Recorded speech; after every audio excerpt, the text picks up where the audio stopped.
시장에 대한 정확한 판단에 한 걸음 더 다가가보는 마켓맨 시간입니다. 오늘도 지난주 시장을 관통했던 그리고 이번 주 시장을 바라보는 데 도움이 될 만한 두 가지 인사이트 준비를 해봤습니다. 첫 번째로 중요한 시장에 대한 이 시장 보고서 한번 분석을 해보도록 하겠습니다. JP모건이 연말 증시 전망을 상향 조정을 하면서요. AI가 살아있네. 그러니까 AI 모멘텀이 아직도 살아있다라고 분석을 했습니다. 일단은 보고서 내용부터 살펴보도록 하겠습니다. JP모건이 연말 S&P 500 지수의 전망을 기존의 5,200에서 6,000포인트로 이렇게 상향 조정을 했습니다. 그러면서 최근에 골드만삭스 그리고 도이체방크, 바클레이즈에 이어서 상향 릴레이에 동참한 셈이 됐는데요. 그러면서 JP모건에서는 이렇게 분석을 했습니다. AI 모멘텀과 그리고 시장 전반의 역동성이 회복된 부분 그리고 펀드 매니저들이 저가 매수에 분명하게 좀 유입이 된 부분들이 시장에 대한 전망을 더욱더 밝게 만들고 있다라고 분석을 했습니다. 여기에 더해서요, JP모건에서는 아직까지는 경제지표상에서 심각한 관세 영향이 관측되지는 않는다라고 얘기를 하면서 경기 둔화 및 증시 밸류에이션의 고조 압박에도 불구하고 AI 수혜주인 빅테크와 반도체 위주의 숏스퀴즈, 그러니까 공매도 세력이 또 이런 부분들을 막기 위해서 매수에 나서는 이런 부분들 덕분에 추가 상승이 가능할 것이다라고 얘기를 했습니다. 하지만은 연말로 갈수록 이제 하락에 좀 유의를 해야 한다. 그러면서 이제 지수 레벨은 조금 더 보수적으로 현 수준 대비해서는 생각을 해볼 수가 있을 것 같습니다. 네, 이렇게 보고서 내용을 살펴봤는데요. 좀 공교롭다라는 생각이 들었습니다. 왜냐면요, 올린 전망이 지금 주가 레벨입니다. S&P 500 지수가 지난주 금요일 날 딱 6,000선을 찍었죠. 그렇기 때문에 이를 어떻게 해석을 해야 할까 조금 더 생각을 해보도록 하겠습니다. 앞서 말씀을 드렸듯이 주요 IB 중에 이제 세 번째, 네 번째 이렇게 연말 증시 전망을 상향 조정하는 그런 릴레이가 펼쳐지고 있습니다. 속설이 이런 게 있죠. 두 번은 우연이지만 세 번이 되면 이제 패턴이 된다. 그러니까 주요 IB들이 분명히 증시에 대해서 조금씩은 긍정적으로 더욱더 보고 있다라고 얘기를 해볼 수가 있을 것 같습니다. 그러면 이것이 어떤 의미를 갖느냐? 세 가지로 한번 해석을 해봤습니다. 첫 번째로 Wall of Worry라고 또 얘기를 하죠. 걱정의 벽이든 어쨌든 간에 미국 증시는 꾸준하게 오르고 있고 앞으로도 오를 가능성이 있다라고 생각을 해볼 수가 있을 것 같고요. 두 번째는 시장을 안 떠나는 게 맞았고 그리고 앞으로도 맞다. 그러니까 이 관세 불확실성이라든지 이런 부분들 때문에 시장을 떠나기보다는 그래도 견디는 편이 나았고 앞으로도 계속해서 시장에 참여하는 것이 낫겠다라는 생각을 들게 하는 최근의 이런 패턴이라고 보여집니다. 그리고 세 번째는 하지만 추가 상승에는 이제 물음표가 좀 있을 것 같다. 그러니까 이제 JP모건에서도 현재 주가 수준을 연말 증시 전망으로 찍었겠죠. 이런 부분들을 좀 생각을 해볼 수가 있을 것 같습니다. 그런데 이 세 번째 추가 상승에는 물음표가 달리는 이유, 제가 이제 지난주에 말씀드렸던 부분이 되겠죠. 지표와 실적의 관세 영향이 어떻게 반영이 되는지 아직까지는 좀 불확실한 상황이고 유동성이 많이 풀리고 있기는 하지만은 이것이 꼭 미국 주식으로 흘러 들어가는 법은 없다. 그러니까 다른 자산으로 흘러 들어갈 가능성을 저희가 염두를 해야 한다라고 말씀을 드렸습니다. 그럼 오늘은 그렇다면 앞으로는 이제 기회를 어디서 좀 찾을 수 있겠느냐에 좀 집중을 해보고자 하는데요. 결국은 지금까지 덜 올랐던 스타일이라든지 그리고 섹터. 왜냐면은 이미 엔비디아라든지 팔란티어 등의 AI 관련주는 저점 대비해서 급반등을 하면서 거의 50% 내외로 상승하는 모습들을 보여주고 있습니다. 그렇기 때문에 어디에서 우리가 조금 더 기회를 찾을 수 있는지에 생각을 좀 집중을 해보도록 하겠습니다. 첫 번째는 저는 이제 경기 민감주에 좀 집중을 해볼 수가 있겠다라는 생각이 들었습니다. 지금 4월 8일 그러니까 관세 불확실성 때문에 시장이 저점을 기록했던 그때 대비해서 상승폭을 좀 비교를 해보면요. 다우지수가 13.6% 상승을 하면서 S&P 500과 나스닥에 비해서 부진한 모습들을 보여주고 있습니다. 물론 지금까지 적게 상승을 했다라고 해서 앞으로 더 높게 상승할 것이다라는 보장은 없지만은 지난주 금요일 시장의 반응처럼 고용과 같은 이런 하드 데이터가 의외로 좀 지탱을 해줄 경우에 경기 민감주가 다수 포함이 된 이 다우지수의 편입 종목들이 아웃퍼폼할 가능성을 저희가 좀 생각을 해봐야 되겠다라는 그런 조언을 드리고 싶습니다. 그리고 두 번째는요, 중소형주인데요. 러셀 2000 지수의 역시 저점 대비해서 반등폭을 보면은 딱 시장만큼만 올랐다라고 생각이 드는 그런 대목입니다. 그런데요, 최근 흐름이 좀 심상치가 않습니다. 최근 9주 가운데 8주, 그러니까 9주 가운데 8주 동안 이제 주간 상승세를 중소형주가 기록을 하고 있거든요.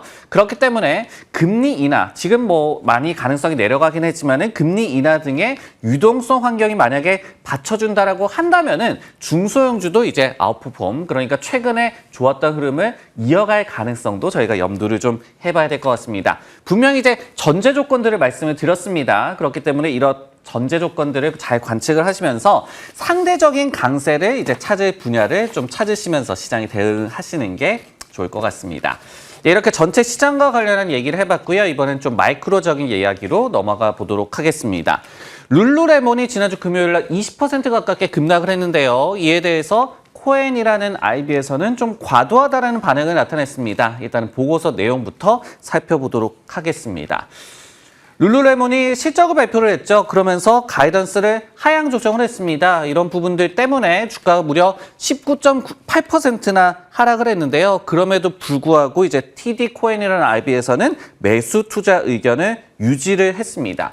물론 이제 목표 주가는 373에서 322달러로 하향 조정을 했어요. 하지만은 이는 시장이 기대하는 것보다 사측이 이익 전망을 낮게 제시를 했기 때문에 여기에 좀 연동된 흐름이라고 생각을 해볼 수가 있을 것 같고요. 그러면서 주가 반응이 극단적이었다, 익스트림이라는 그런 표현을 썼습니다. 현재 룰루레몬 주가 같은 경우에는요, 이 2026 회계연도 EPS의 16배 수준입니다. 그러면서 지난 2024년 8월 달에 저점 수준까지 주가가 좀 떨어진 그런 상황인데, 코엔은 여전히 밸류에이션 20배를 이제 부여를 하면서 이 목표 주가를 제시를 하고 있는 그런 상황입니다. 네, 이렇게 보고서 내용 살펴봤고요. 룰루레몬과 관련을 해서 낙폭이 과대하다라는 그런 해석이 나온 셈인데요. 그러면은 지금이 매수 적기일까에 대해서 조금 더 생각을 해보도록 하겠습니다. 조금 전에 뭐 수치로 나오기도 했지만은 금번 실적 발표 이후에 주요 IB들의 반응을 좀 종합을 해보면요, 매수에 준하는 의견을 유지를 하면서 목표 주가는 일제히 내리는 그런 상황들이 나왔습니다. 지금 룰루레몬의 주가가 한 265달러 정도 되는데요. 뭐 BMO라든지 그리고 여기도 보면은 뭐 웰스파고 같은 경우에는 현재 주가를 조금 높은 수준 또는 현재 주가보다도 낮은 수준까지 이렇게 목표 주가를 쭈르륵 내린 것을 저희가 생각을 해볼 수가 있을 것 같습니다. 이를 종합을 해보면은 즉 믿음은 아직까지 있지만은 분명히 눈높이는 낮춰야 한다라고 룰루레몬에 대해서 월가가 보고 있다라고 생각이 드는데요. 그 와중에 이제 코엔 같은 IB가 낙폭이 과도하다라고 얘기를 했습니다. 그러면은 지금 사야 한다는 말일까? 결론부터 좀 말씀을 드리자면은 아니라고 좀 생각이 드는 그런 대목입니다. 분명히 룰루레몬이 위기에 봉착한 것은 맞다라고 좀 생각을 해봐야 될 것 같습니다. 세 가지 정도 이유를 꼽아볼 수가 있을 것 같은데요. 첫 번째는 스포츠웨어 시장의 성장이 둔화를 하고 있습니다. 맥킨지에 따르면요, 지난 2017년과 2019년 사이에는 글로벌 스포츠 용품 시장의 성장률이 8%였지만 그 다음 구간에서는 7%, 그리고 앞으로는 6%까지 이렇게 떨어질 것으로 예상이 되고 있습니다. 물론 1%포인트가 뭐가 그렇게 크가 있느냐라고 생각을 하시는 분들도 있겠지만은 성장 폭으로 따진다면은 거의 한 15% 가깝게 축소가 되는 셈이라고 보여지고요. 특히 룰루레몬 입장에서 뼈아픈 것은 성장 동력, 특히 이제 중국 시장에 많이 신경을 쓰고 있죠. 아시아 태평양 시장의 성장률이 14에서 8%로 떨어지더니 이번에는 6%까지 급락할 것으로 예상이 되고 있다라는 그런 내용이 되겠습니다. 두 번째는요, 이같이 스포츠용품 시장의 성장 전망이 떨어지는 것의 그 근본적인 원인이 될 것 같은데요. 생활 패턴이 많이 바뀌고 있습니다. 오히려 비활동적인 성향이 강화가 되고 있는 그런 상황입니다. 지난 2010년도에는 자신이 비활동적이냐라고 얘기를 했을 때 응답자의 26%가 그렇다라고 얘기를 했는데요. 이런 수치의 비중이 지난 2022년에는 31%까지 높아졌습니다. 즉 우리가 지금 웰빙에 굉장히 신경을 많이 쓴다, 운동 열심히 하시는 분들 많다라고 생각은 하지만 오히려 비활동적인 성향이 늘어나고 있는 글로벌 트렌드다라고 생각을 해볼 수가 있을 것 같습니다.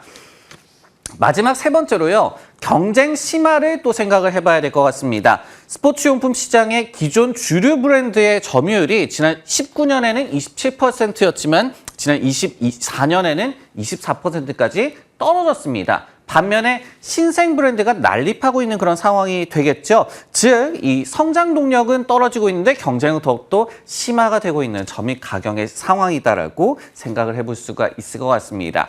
룰루레몬의 주가가 좋았던 시절을 좀 복기를 해보면요. 지난 2022년 4월 달에 성장 전략을 발표를 했습니다. 그러면서 이후에 등락이 있었지만 23년도 말에는 $500를 상회하면서 발표 전 대비해서 한 40% 정도 올랐던 그런 좋았던 구간이 있었습니다. 그런데 당시에 제시했던 3대 성장 전략이 해외, 그리고 디지털, 그리고 남성복에 우리가 신경 쓰겠다라는 부분들이었어요. 하지만은 모두 다 지금은 그렇게 잘 되지 않고 있는 듯한 그런 상황이 나타나고 있습니다. 그렇기 때문에 분명히 돌파구가 필요한 시점은 맞다라고 판단을 해볼 수가 있을 것 같습니다.